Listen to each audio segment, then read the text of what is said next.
بسم اللہ الرحمن الرحیم۔ درود شریف کی فضیلت۔ فرمان آخری نبی صلی اللہ علیہ وآلہ وسلم ہے، جس نے مجھ پر ایک بار درود پاک پڑھا، اللہ پاک اس پر 10 رحمتیں بھیجتا ہے۔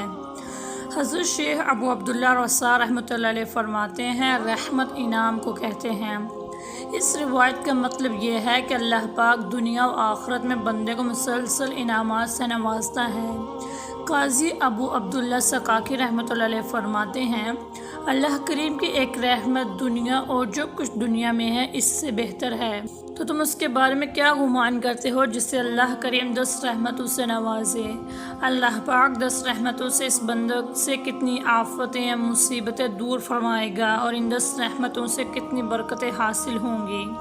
شیخ ابو عطاء اللہ رحمۃ اللہ علیہ فرماتے ہیں، اللہ کریم جس پر ایک رحمت نازل فرمائے گا وہ اس کی دنیا و آخرت کے سب معاملات میں کفایت کرے گی، تو جس پر 10 رحمتیں نازل ہوں اس کا کیا عالم ہوگا۔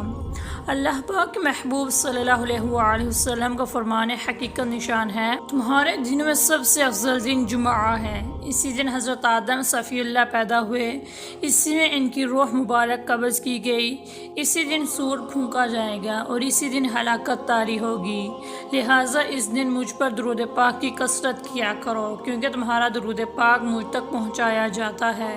صحابہ کرام علیہم رضوان نے عرض کی، یا رسول اللہ صلی اللہ علیہ وسلم، آپ کے وصال کے بعد بھی درود پاک آپ تک کیسے پہنچایا جائے گا؟ ارشاد فرمایا کہ اللہ پاک نے انبیاء کرام علیہ السلام کے جسام کو زمین پر کھانا حرام فرما دیا ہے۔ پل صراط پر نور۔ فرمان آخری نبی صلی اللہ علیہ وسلم ہے، میرے اوپر درود پل صراط کے لیے نور ہے۔ جو مجھ پر جمعہ کے دن 80 مرتبہ درود بھیجتا ہے، اللہ پاک اس کے 80 سال کے گناہوں کو معاف کر دیتا ہے۔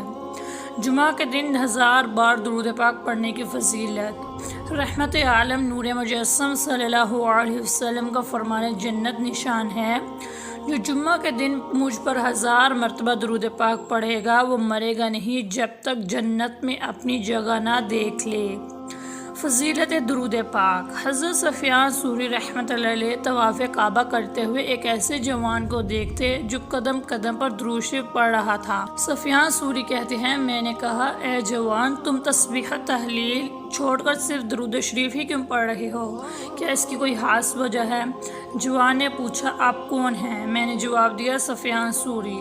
اس نے کہا، اگر آپ کا شمار اللہ پاک کے نیک بندوں میں نہ ہوتا تو میں کبھی بھی آپ کو یہ راز نہ بتاتا۔ ہوا یوں کہ میں اپنے باپ کے ہمراہ حج کے ارادے سے نکلا، راستے میں ایک جگہ میرا باپ سخت بیمار ہو گیا۔ میں نے بہت کوشش کی مگر اسے موت سے نہ بچا سکا۔ موت کے بعد ان کا چہرہ سیاہ ہو گیا، میں نے درود پڑھ کر ان کا چہرہ ڈھک دیا۔ اسی غم کی کیفیت میں میری آنکھیں بھاری ہو گئیں اور مجھے نیند آ گئی۔ میں نے خواب میں ایک ایسے حسین کو دیکھا جو حسن بے بھی مثال تھا، اس کا لباس نہایت صاف ستھرا تھا اور اس کے پاکیزہ جسم سے خوشبو کی لہریں اٹھ رہی تھیں۔ وہ ناز کے ساتھ چلتا ہوا آیا اور میرے باپ کے چہرے سے کپڑا ہٹا کر ہاتھ سے چہرے کی طرف اشارہ کیا۔ میرے باپ کا چہرہ سفید ہو گیا۔ جب وہ واپس تشریف لے جانے لگے تو میں نے دامن تھام کر عرض کی، اللہ پاک نے آپ کے طفیل اس غریب الوطنی میں میرے باپ کی آبرو رکھ لی۔ آپ کون ہیں؟ انہوں نے فرمایا، میں صاحب قرآن اللہ کا نبی محمد بن عبداللہ ہوں۔ تیرا باپ اگرچہ بہت گناہ گار تھا مگر مجھ پر کثرت سے درود بھیجتا تھا۔ جب اس پر مصیبت نازل ہو گئی تو اس نے مجھ سے مدد طلب کی اور میں ہر اس شخص کا جو مجھ پر کثرت سے درود بھیجتا ہے فریاد رس یعنی فریاد سننے والا ہوں۔ جوان نے کہا، اس کے بعد اچانک میری آنکھ کھل گئی، میں نے دیکھا میرے باپ کا چہرہ سفید ہو چکا تھا۔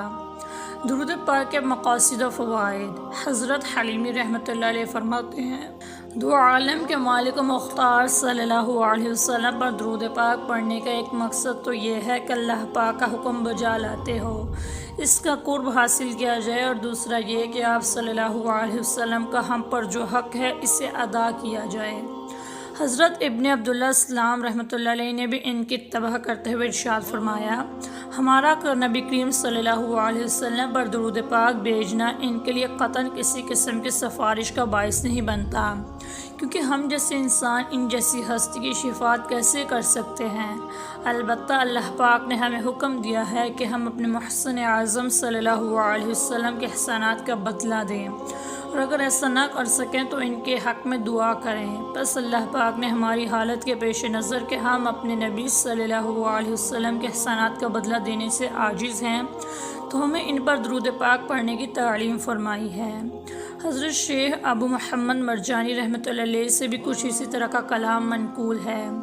حضرت قاضی ابو بکر ابن العربی ارشاد فرماتے ہیں، حضور نبی رحمت شفیع امت صلی اللہ علیہ وسلم پر درود پاک پڑھنے کا فائدہ خود پڑھنے والے کو ہوتا ہے، کیونکہ یہ بات اچھی عقیدے، خالص نیت، اظہار محبت، ہمیشہ فرما بردار رہنے اور رسول کریم صلی اللہ علیہ وسلم کے واسطے مبارک و محترم جاننے پر رہنمائی کرتی ہے۔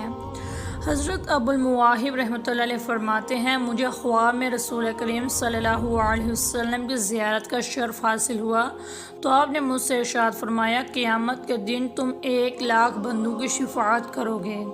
میں نے عرض کی، یا رسول اللہ صلی اللہ علیہ وسلم، میں اس قابل کیسے ہوا؟ تو ارشاد فرمایا، اس لیے کہ تم مجھ پر درود پڑھ کر اس کا ثواب مجھے بھیج دیتے ہو۔ حضرت حسن بصری رحمۃ اللہ علیہ فرماتے ہیں، جو شخص حوض کوثر سے بڑا پیالہ پینا چاہے وہ اس درود پاک کو پڑھے، اللہم صلی علی محمد وعلی آلہ واصحابہ واولادہ وازواجہ وذریاتہ واہل بیتہ واصہارہ وانصارہ واشیاعتہ ومحبہ وامتہ وعلینا معہم اجمعین یا ارحم الراحمین۔ سیب سے بڑا، انار سے چھوٹا پھل۔ امیر المومنین حضرت علی المرتضیٰ رضی اللہ تعالیٰ عنہ سے روایت ہے کہ اللہ کریم نے جنت میں ایک درخت پیدا فرمایا ہے جس کا پھل سیب سے بڑا، انار سے چھوٹا، مکھن سے نرم، شہد سے بھی میٹھا اور مشک سے بھی زیادہ خوشبودار ہے۔ اس درخت کی شاخیں موتیوں کی، تنے سونے کے اور پتے زبرجد کے ہیں۔ اس درخت کا پھل صرف وہی کھا سکیں گے جو رسول پاک صلی اللہ علیہ وسلم پر کثرت سے درود پاک پڑھے گا۔ جنت پھیل جاتی ہے۔ حضرت عبدالعزیز دباغ رحمۃ اللہ علیہ فرماتے ہیں، نبی کریم صلی اللہ علیہ وسلم پر درود پاک کی ایک برکت یہ ہے کہ اطراف جنت میں رہنے والے فرشتے جب نبی کریم رؤوف الرحیم صلی اللہ علیہ وسلم پر درود پاک پڑھتے ہیں تو جنت کشادہ ہو جاتی ہے۔ ہر مصیبت میں مدد۔ حضرت ابو بکر شبلی بغدادی رحمۃ اللہ علیہ فرماتے ہیں، میں نے اپنے مرحوم پڑوسی کو خواب میں دیکھ کر پوچھا، ما فعل اللہ بک، یعنی اللہ پاک نے آپ کے ساتھ کیا معاملہ فرمایا؟ وہ بولا، میں 7 ہولناکیوں سے دوچار ہوں۔ منکر نکیر کے سوالات کے جوابات بھی مجھ سے نہیں بن پڑ رہے تھے۔ میں نے دل میں خیال کیا کہ شاید میرا خاتمہ ایمان پر نہیں ہوا۔ اتنے میں آواز آئی، دنیا میں زبان کے غیر ضروری استعمال کی وجہ سے تجھے یہ سزا دی جا رہی ہے۔ اب عذاب کے فرشتے میری طرف بڑھے۔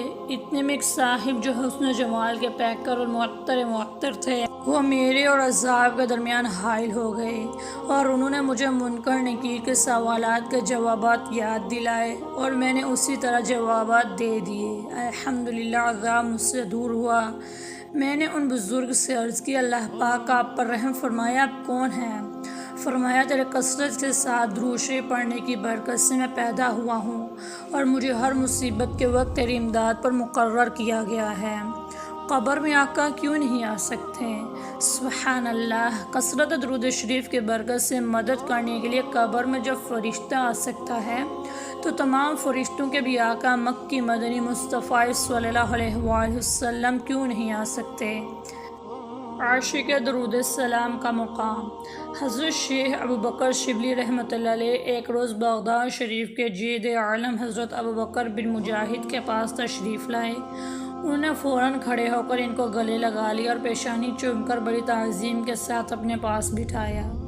ایک شخص نے عرض کی یا سیدی آپ اور اہل بغداد آج تک انہیں دیوانہ کہتے رہے ہیں مگر آج اس قدر تعظیم کیوں؟ جواب دیا میں نے یوں ہی ایسا نہیں کیا، الحمدللہ آج رات میں نے خواب میں یہ ایمان افروز منظر دیکھا کہ حضرت ابوبکر شبلی رحمۃ اللہ علیہ بارگاہ رسالت میں حاضر ہوئے تو سرکار دو عالم صلی اللہ علیہ وسلم نے کھڑے ہو کر ان کو سینے سے لگا لیا اور پیشانی کو بوسہ دے کر اپنے پہلو میں بٹھا لیا۔ میں نے عرض کی یا رسول اللہ صلی اللہ علیہ وسلم، شبلی پر اس قدر شفقت کی وجہ؟ اللہ پاک کے محبوب صلی اللہ علیہ وسلم نے غیب کی خبر دیتے ہوئے فرمایا کہ یہ ہر نماز کے بعد یہ آیت پڑھتا ہے، لَقَدْ جَاءَكُمْ رَسُولٌ مِّنْ أَنفُسِكُمْ عَزِيزٌ عَلَيْهِ مَا عَنِتُّمْ حَرِيصٌ عَلَيْكُمْ بِالْمُؤْمِنِينَ رَءُوفٌ رَحِيمٌ، اور اس کے بعد مجھ پر درود پڑھتا ہے۔ اگر آپ کو ہماری ویڈیو پسند آئی ہو تو ویڈیو کو لائک کریں، شیئر کریں اور سبسکرائب کریں اور ساتھ دیے گئے بیل آئیکن کو بھی دبا دیں تاکہ آپ کو ہماری ویڈیو کا نوٹیفیکیشن ملتا رہے۔